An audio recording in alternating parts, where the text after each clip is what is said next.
They say towns do not so much begin as gather. A handful of restless people, some coin, a single stubborn dream. So it was with Hollowmere. Alexis was the first to speak of the place. A woodcutter exhausted by city noise and smoke, he carried a private vision. A marsh wrapped by a high wooden fence, a pale town within it, lantern light against fog. He left the city with only an axe and a hunger for the quiet in his dream. In a tavern warm with smoke and spilled ale, he met Juro, a man whose name was a half-spoken thing in taverns and courts. Juro had been marked by a darker life, yet when Alexis told of the marsh, the criminal's defenses sagged. That night their talk hardened into agreement. If a dream were true, they would find it together. They found companions on the road. Finio, a baker with flour white in his beard, who had been cast out from his home after an accusation that was never proved.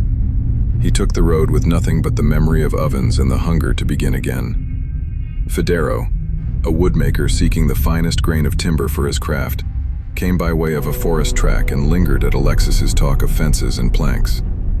Where Alexis saw a fence, Federo saw furniture, beams, a future made solid. On a day when Alexis's little party paused to rest beneath a leaning oak, they found Sebastian raising a tent and setting bowls for the sick. The healer had the restless kindness of those who travel to tend others.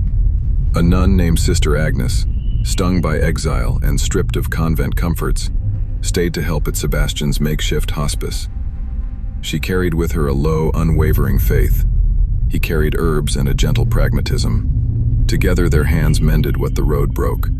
Not from one town, but from one ruin came the next group.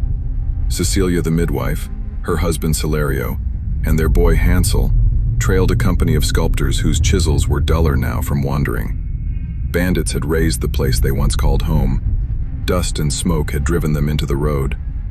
Where the sculptors had once carved faces of saints from stone, they now learned to dig channels and shape banks.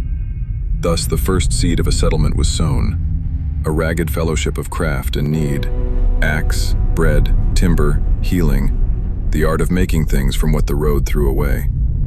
For a while they were only a group that walked together. Fate would make them more.